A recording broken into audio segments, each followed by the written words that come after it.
escuche muy bien lo que voy a leer. Sus hermanos hablaban así porque no creían en él. ¿Pero cómo? Sus hermanos no creían en él. ¿Cómo es eso? Si dice el curita Toro que eran hermanos de la fe. Pero si son hermanos de la fe, no existe tal cosa. A menos que sean hermanos de sangre, que hasta ese momento no creían en él, en su ministerio. Hola a todos, Dios me los bendiga grandemente. En vista de ciertos comentarios contrarios a lo que enseña la Biblia sobre que María tuvo más hijos, en este video voy a demostrar con la Biblia que María sí tuvo más hijos después de Jesús. Debo aclarar que este video no es para aquel que está ciego espiritualmente y menos para aquel que idolatra a un personaje bíblico que no sea Dios, el Espíritu Santo de Dios o nuestro Señor Jesucristo. Por otro lado, este video sí es para aquellos que sinceramente desean saber qué dice la Biblia sobre este tema. Dios me ha dado la destreza de predicar con denuedo su evangelio, precisamente para este tiempo, para desbaratar toda mentira de Satanás. Comencemos entonces. Para el propósito de este estudio vamos a usar también las versiones que usan ciertos católicos para afirmar esta herejía, pero principalmente vamos a usar la versión más fiel a la Biblia. Estuve investigando acerca de la versión más fiel y me encontré con esto. ¿Cuál es la versión más fiel de la Biblia? Esta es la respuesta. La traducción más exacta y fiel al documento original, lo que en ocasiones causa que la lectura sea compleja, son la Biblia Reina Valera Revisada, siglas RVR. También la Biblia de las Américas, cuyas siglas es LBLA. Esta es una obra original traducida del hebreo, arameo y griego bíblico directamente al español moderno. Muchos factores pueden entrar en consideración a la hora de escoger una versión bíblica más cerca al original. Pero hay uno que es el rey sobre todos los factores, que es su fidelidad y su precisión. Y eso nos da la Biblia de las Américas. Vamos con la Biblia de las Américas entonces. Vamos a Lucas 2, versos 6 y 7. La Biblia de las Américas dice, verso 6, y sucedió que mientras estaban ellos allí, se cumplieron los días de su alumbramiento. 7. Y dio a luz a su hijo primogénito. Ojo con esta palabra, primogénito. Lo envolvió en pañales y lo acostó en un pesebre, porque no había lugar para ellos en el mesón. Ahora, conforme a lo que dije al inicio, vamos a ver el mismo pasaje de Lucas 2, versos 6 y 7, también en la Biblia católica latinoamericana, que dice así, verso 6. Mientras estaban en Belén, llegó para María el momento del parto, y dio a luz a su hijo primogénito. Lo menciona igual, primogénito. Lo envolvió en pañales y lo acostó en un pesebre, pues no había lugar para ellos en la sala principal de la casa. Vámonos más allá a la Biblia de la Universidad de Jerusalén. Y sucedió que mientras ellos estaban allí, se le cumplieron los días del alumbramiento, y dio a luz a su hijo primogénito, de nuevo primogénito. Le envolvió en pañales y le acostó en un pesebre, porque no tenían sitio en el alojamiento. Bien, como les dije, ojo con esta palabra primogénito que vimos aquí en este texto. Esto está en los 3 pasajes que acabamos de leer. ¿Cuál es la diferencia entre primogénito y unigénito? Cuando 2 personas tienen a su primer hijo, este se convierte en el unigénito. Y esa condición queda atrás si luego sus padres tienen otro u otros hijos. Y en este caso, si los padres tienen más hijos, el unigénito pasa a ser el primogénito. Es decir, el primer hijo de todos en cuanto al orden de los nacimientos. Y es de esta forma que se señala a Jesús. No era nada complicado y más bien obligatorio para los relatores del Evangelio llamarlo unigénito si es que María no tuvo más hijos. Pero sin embargo lo llaman apropiadamente primogénito, el primero de otros hijos e hijas que tuvo María. Continuemos. Primogénito, del griego prototokos, es un adjetivo, primogénito, que quiere decir el primero entre muchos, el primer engendrado dentro de un matrimonio, el primer nacido de todos los hijos. Pero por otro lado, unigénito significa hijo único. El unigénito en este marco es el descendiente de una pareja que ya no tiene otro vástago. Por lo tanto, el unigénito no posee más hermanos. Creo que hasta aquí estamos más que claros. Con solo este pasaje se acabaría toda duda. Pero bueno, vamos a seguir. Vamos a revisar dos pasajes más. ¿Qué les parece?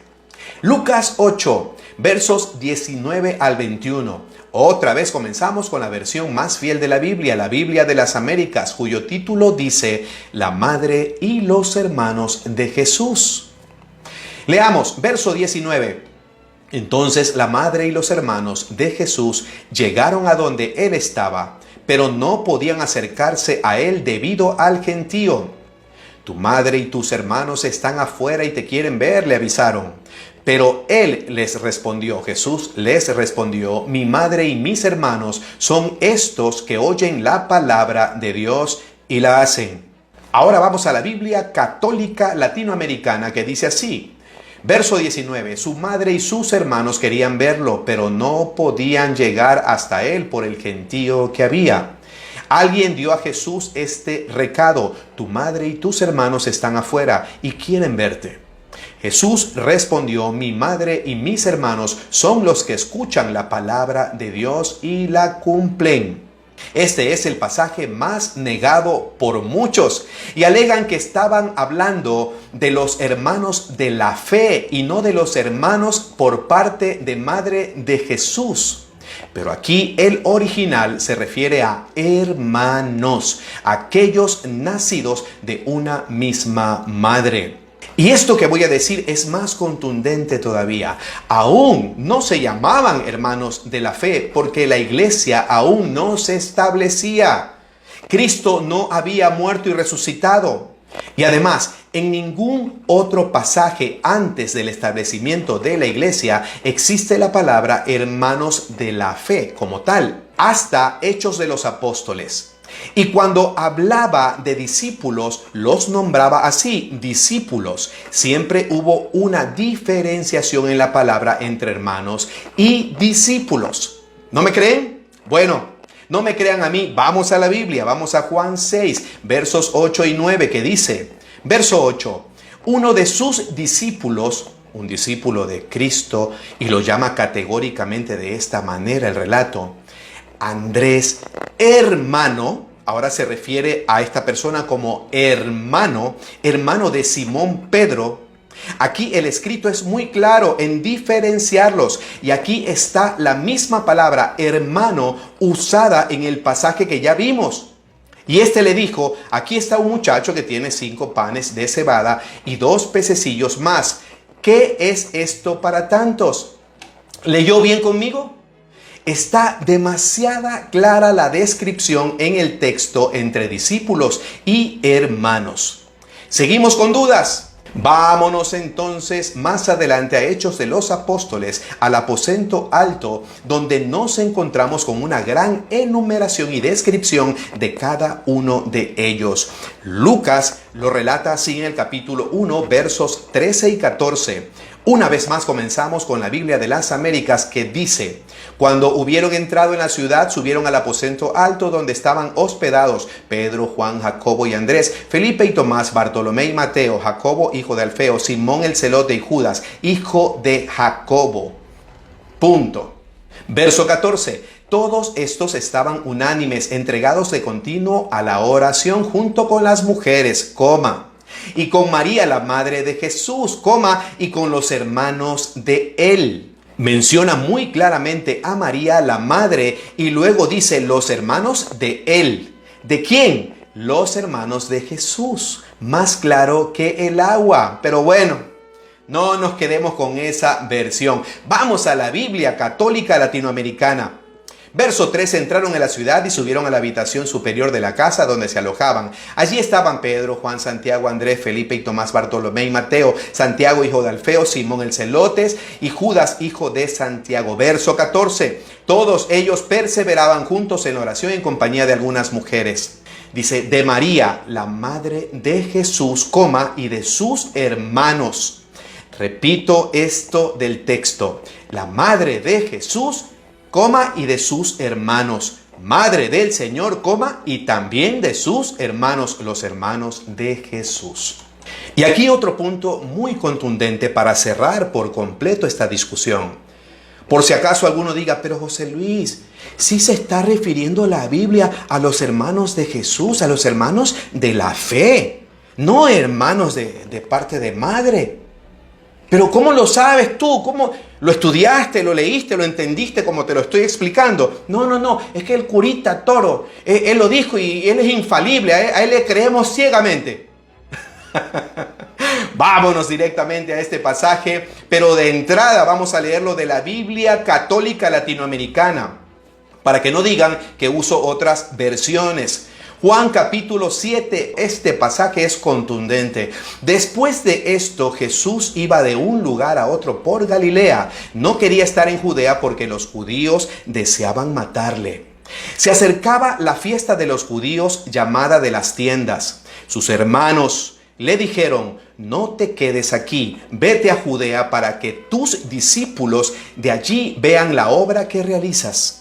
Si uno quiere sobresalir, no actúa a escondidas. Tú, que haces maravillas, date a conocer al mundo. Verso 5, escuche muy bien lo que voy a leer. Sus hermanos hablaban así porque no creían en él.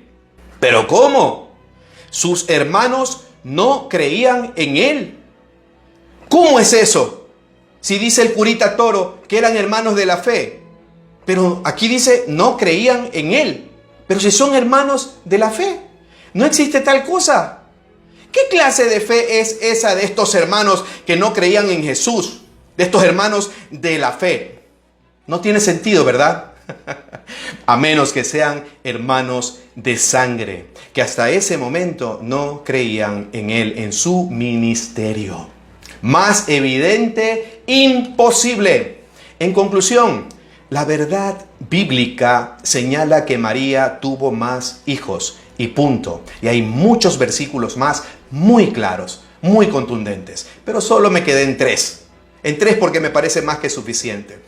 Jesús tuvo más hermanos, que dicho sea de paso, al principio de su ministerio y como acabamos de leer, no creían en él. Y debo aclarar algo. Nada de lo que acabo de explicar es con el propósito de desmejorar la imagen de María. María es una mujer excepcional, siempre lo he dicho. Es la madre del Señor Jesús aquí en la tierra, pero nada más. Ejemplo de servicio y sacrificio al Dios verdadero. Mujer maravillosa y una humilde doncella al momento de su llamado. Solo exponemos la verdad para aquellos que sí desean conocerla y que la reciben con total humildad. No crean a cualquier interpretador de Biblias por ahí. Crean a la palabra bien estudiada y bien presentada a ustedes. Bendiciones totales para sus vidas y espero haber contribuido en algo a su crecimiento espiritual. Nos vemos en el próximo estudio.